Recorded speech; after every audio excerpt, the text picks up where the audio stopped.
Conquest Dark is a new bullet heaven game that's very Diablo 2 coded.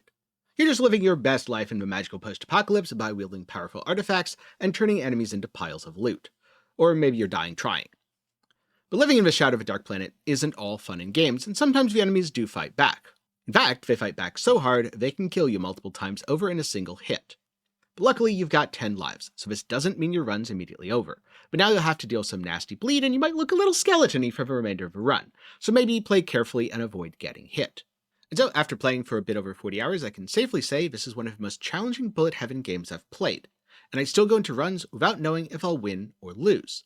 But at the same time, it's a blast to go from punching a skeleton in hopes of grabbing a weapon, just unlocking bosses with screen-wide AoE, freezing and exploding everything, or just pushing in the endless arena to see how high you can make that number go.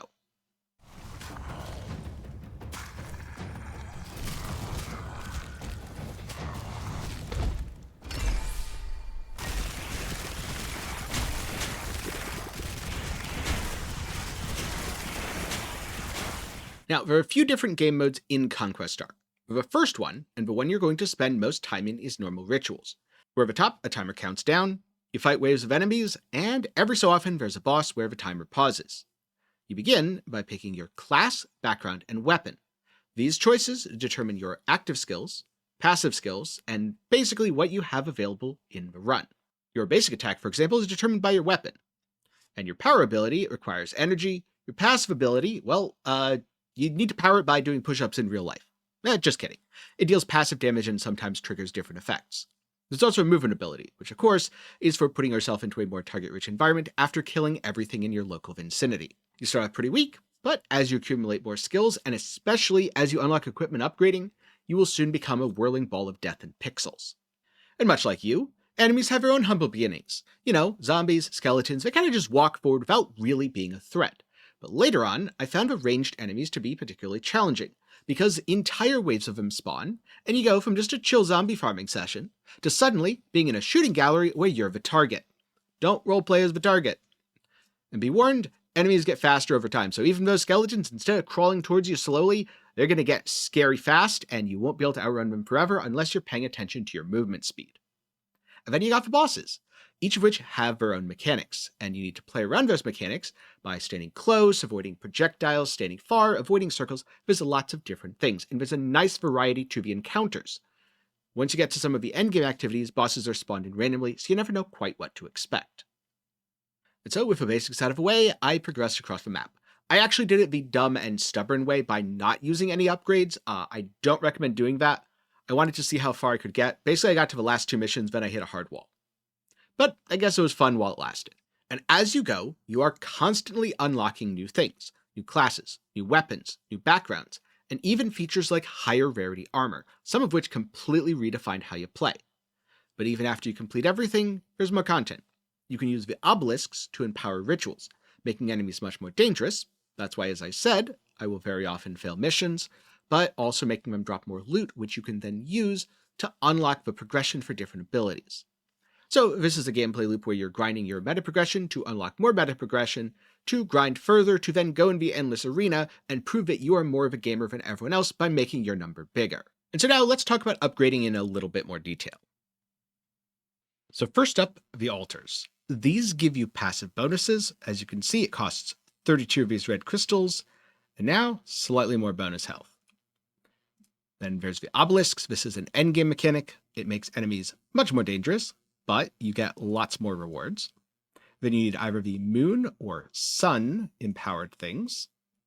But most of your upgrades happen here in the Stygian Archive, where you can see all the different levels. So right now, I have already leveled the Shield of Vengeance up to 10 because role-playing as Captain America is fun. But I have not leveled everything. So for the sake of demonstration, it's time to level something up. You know what? I've been having a lot of fun with Leap. It deals quite a bit of damage, and it costs 10 coins to upgrade.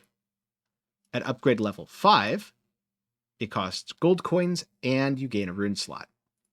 Then, at upgrade level 10, same thing, but I don't have quite enough to upgrade it here. So most of your meta progression is unlocked in the archive. Runes work a little bit differently. These are upgraded via the scrolls that you drop typically from bosses. So for example, running more moon rituals will get me more scrolls, which will let me more effectively upgrade my runes. The base game is extremely grindy if you don't do these rituals, so I highly recommend that you use your Shards of a Black Planet to empower them. The reason I only have 2 here, it makes it really tough, and I kept losing when I put in all 4. So now I tend to put in 2, sometimes 3, depending on how comfortable I'm feeling. Beyond that, you also get upgrades the first time you beat all these zones. So kill the first boss, get this stuff, kill the second boss, get this stuff, kill the third boss, or in this case, survive ritual entirely, get this stuff, which is also where you get all these coins that you can use to kickstart your progress. And from there, you come up to Zareth Arn, the Eye of Carnage, and lose to the boss, or maybe that's just me.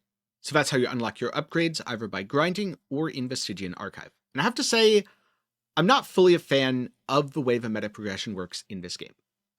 I do like the rune system. I love unlocking new rune slots on weapons, because that means more customization options for my build. But a lot of the upgrades are numerical. So for example, when going from 1 rune slot all the way up to 3 fully upgrading skill, it also gains 50% damage.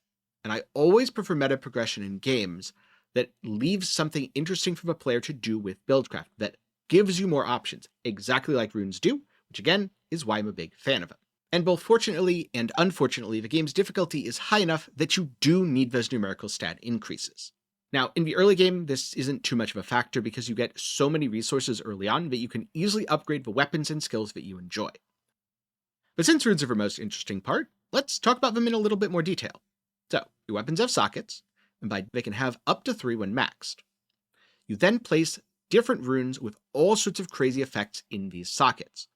So you might have a rune that increases your crit, you might have a rune that lets a skill target more enemies, or a rune that increases your critical strike damage. Maybe the rune can set enemies aflame, provided the skill does solar damage.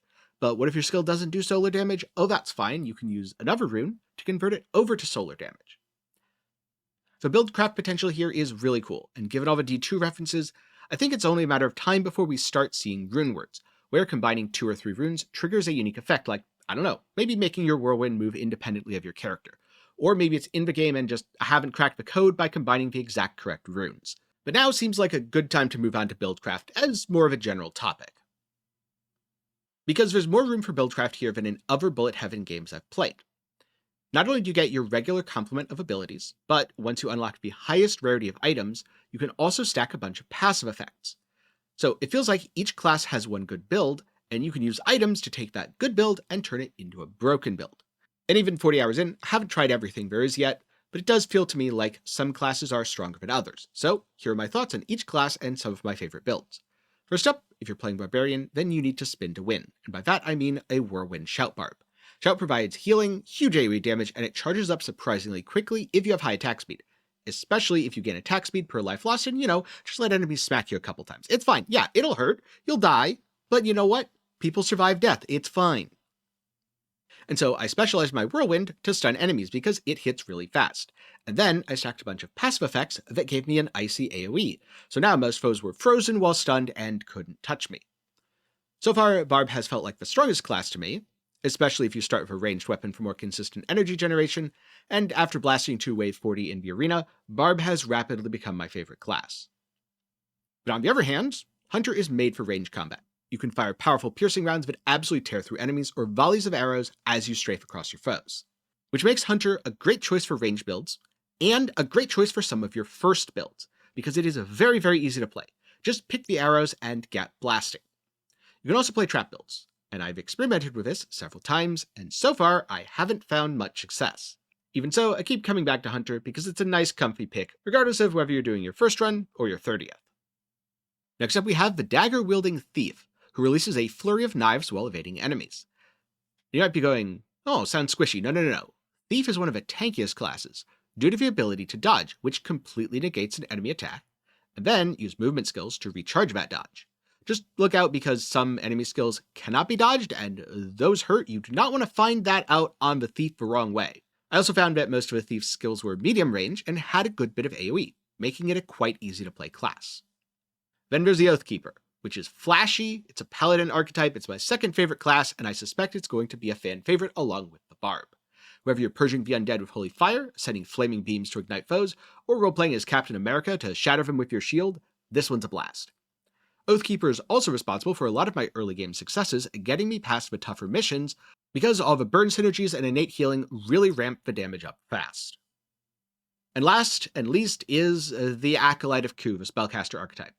I have to say, I'm not a big fan of this one.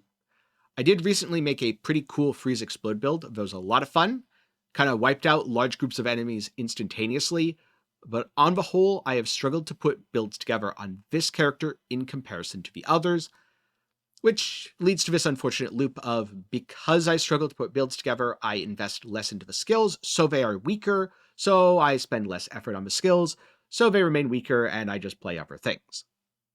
And you know what? The builds get even crazier because you can mix and match. You could start as, say, a warrior, but then pick a background that gives you a bunch of spells. Or, start as a thief and pick a background that gives you bows, and then you're dodging around while shooting enemies in the face. Now initially, your gear is just stats, but as you unlock higher rarity items, you also get passive skills on your equipment.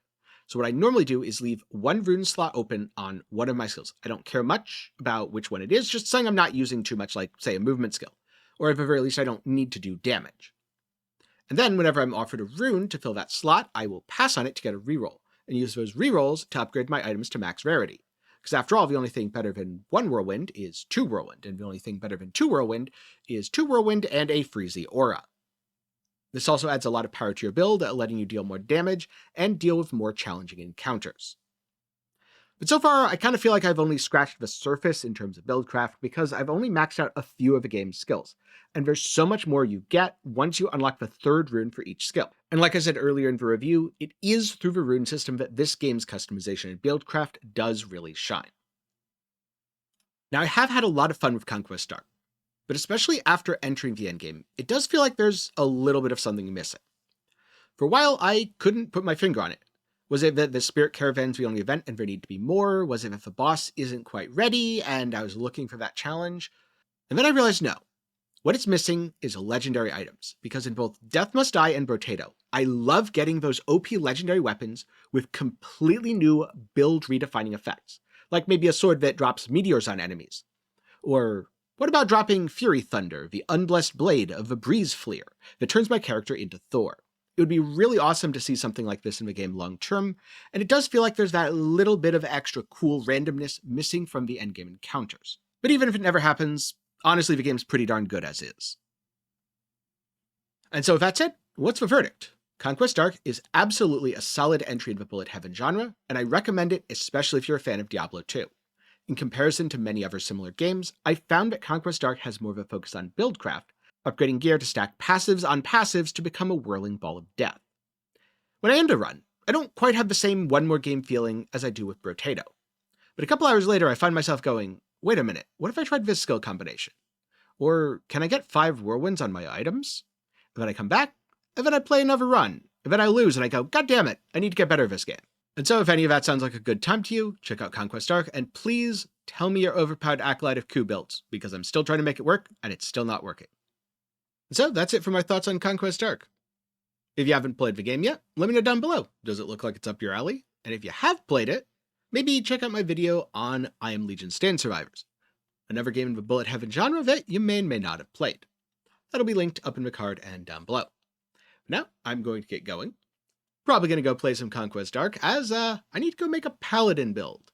Because I've loved using the shield, but what if I don't use the shield and instead focus all in on auras? Can I just melt enemies by walking near them? Well, I have to go try that. And also, I'm going to be working on a beginner's guide that goes over things in a little more detail about how to get started in Conquest Dark. So if that sounds up your alley, then do be sure to get subscribed and leave a like while you're down there. For now, thank you very much for watching to the end, and I'll see you in the next one.